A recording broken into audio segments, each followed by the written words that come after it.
Assalamualaikum warahmatullahi wabarakatuh. Teman-teman, jumpa kembali dengan Enjoy Channel, channel yang membahas berita teraktual, terhangat, dan sedang menjadi perbincangan publik.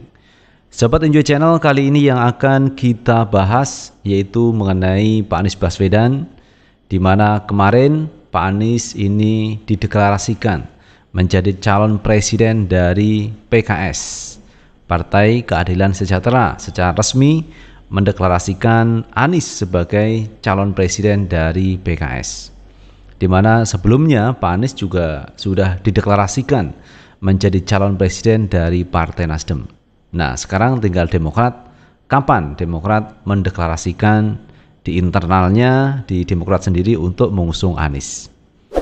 Jadi sebenarnya kalau kita melihat perkembangan, Demokrat itu jelas sudah mendukung Anies Baswedan.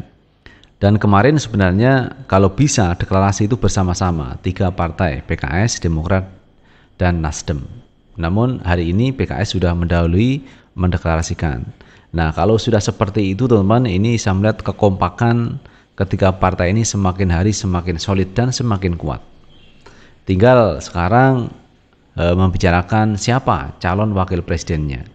Jadi menurut Pak Anies Baswedan sudah menyampaikan setelah deklarasi tiga partai sudah kompak, maka yang perlu dibicarakan adalah cawapresnya, calon wakil presiden Anies Baswedan. Dan ini satu langkah yang cukup bagus teman ya, karena Pak Anies sudah didaulat dari PKS sendiri untuk menjadi calon presiden. Padahal awalnya dulu teman ya, ini PKS ini mau kerjasama dengan PKB dengan membentuk koalisi semut merah antara PKB dan PKS.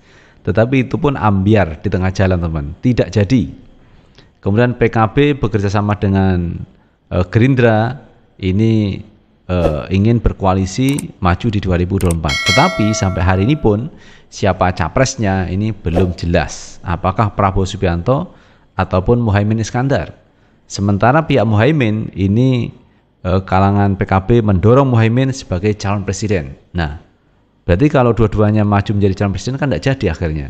Ini koalisi bisa bubar juga teman-teman, tidak sampai di 2024. Maka itu teman-teman, membentuk koalisi yang kuat, yang solid tidaklah mudah. Karena goyangan sana-sini cukup keras. Bisa jadi kalau goyangannya ini panduannya atau pegangannya tidak kuat, maka bisa ambiar lagi. Seperti koalisinya PKS sama PKB. Nah, teman-teman, berbicara mengenai calon wakil presiden, siapakah yang layak menjadi wakilnya Pak Anies Baswedan? Kemarin ada wacana terkait Khofifah Indar Parawansa, Gubernur Jawa Timur, yang ini diusulkan menjadi calon wakil presidennya Anies Baswedan. Ada juga Ahmad Heriawan dari PKS untuk bisa mendampingi Anies. Kemudian muncul lagi ada AHY teman-teman. AHY ini juga saya pikir representasi. Kemudian ada lagi AHY yang ini katanya cocok mendampingi Anies Baswedan. Lalu bagaimana teman-teman pandangan dari Surya Paloh yang kemarin Surya Paloh juga bertemu dengan AHY mengenai calon wakil presiden ini. Oke, kita baca beritanya teman dari Detik News. Paloh bilang AHY lebih dari pantas jadi capres. Ini kata Anies Baswedan.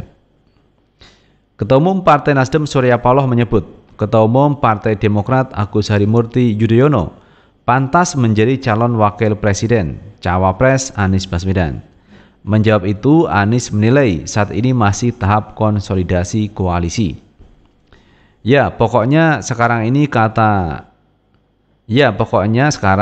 kita berjalannya dulu proses konsolidasi untuk koalisi dan sambil kita pikirkan nama pasangannya, kata Anies di DPP PKS Jalan TB Simatupang, Jakarta Selatan, Kamis 23 Februari 2023.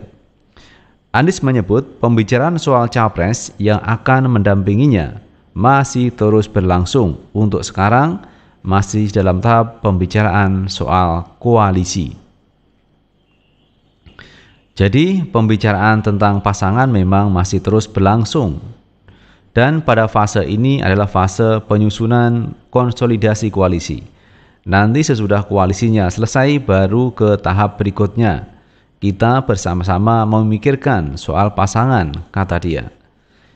Ini masih panjang tambahnya.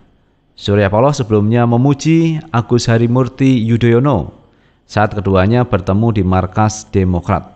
Paloh menyebut AHY pantas menjadi cawapres pendamping Anies Baswedan.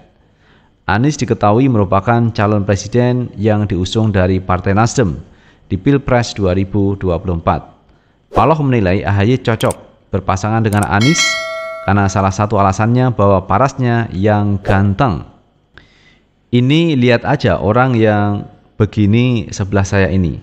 Potongan ganteng, semuanya pikiran, kata Surya Paloh di markas Demokrat Jalan Proklamasi 41 Jakarta, Rabu 22 Februari. Paloh ditanyai pendapatnya apakah AHY cocok menjadi cawapres Anies. Surya Paloh menegaskan, pemilihan cawapres ada di tangan Anies Baswedan. Dia menyebut keputusan pemilihan cawapres di tangan Anies sudah disampaikan dari awal, mendeklarasikan mantan Gubernur DKI Jakarta tersebut. Dari awal saya katakan mengenai pasangan cawapres, dari sejak awal deklarasi serahkan kepada capres, kata Paloh. Paloh mengaku memahami sosok seseorang AHY terkait keputusan menjadi capresnya Anies. Meski demikian, jika ditanya apakah AHY pantas mendampingi Anies di 2024, Paloh mengiyakan. Tapi kalau ditanya pantas, sekali lagi saya katakan lebih dari pantas, kata Surya Paloh. Nah itu sahabat Enjoy Channel terkait siapa yang layak untuk mendampingi Anies Baswedan. Yang pasti 3 partai ini sudah siap mengusung Anies di 2024 sebagai syarat presidensial threshold 20%. Jadi Anies satu-satunya calon presiden yang sudah pegang tiket untuk menuju di 2024. Yang lainnya belum terlihat, teman-teman. Pertarungan ide dan gagasan di luar sana luar biasa. Siapa yang akan diusung dan siapa yang akan menjadi koalisinya di 2024 masih terjadi pergolakan. Tetapi pihak Anies Baswedan sudah tenang. 3 partai sudah sepakat mendukung Anies. Dan bahkan teman-teman, di luar partai yang sudah masuk di Senayan ada Partai Umat yang kemarin sudah menyampaikan bahwa Partai Umat mendukung Anies Baswedan. Berarti sudah 4 teman-teman, 4 partai politik yang akan mendukung Anies Baswedan. Lalu kita tunggu apakah partai-partai lain akan menyusul seperti Golkar ataupun PKB. Kalau Golkar PKB sudah menyatu, selesai teman. Anies bisa memenangkan di Pilpres 2024. Jadi sebenarnya sesederhana itu hitung-hitungannya. Kalau partai-partai itu bergabung, teman. Tetapi kalau tidak bergabung ya susah, teman-teman ya. Karena masing-masing partai itu punya keinginan untuk menjadi pemenang, kan itu sebenarnya. Tetapi untuk menjadi pemenang itu juga harus introspeksi, karena namanya presiden itu hanya 1, tidak bisa 2. Maka dari itu yang lebih bagus adalah berkoalisi dengan koalisi yang sudah ada, yang solid sudah terbangun, yaitu koalisi Nasdem, Demokrat, dan PKS. Kalau katakanlah PKB kemudian Golkar masuk ke koalisi ini, maka ini berpeluang menang cukup besar. Nah itu sahabat Enjoy Channel yang bisa kita bahas kali ini, dan bagaimana menurut pendapat teman-teman sekalian, tulis di kolom komentar, karena komentar teman-teman akan sangat bermanfaat untuk yang lain. Sukses selalu. Assalamualaikum warahmatullahi wabarakatuh.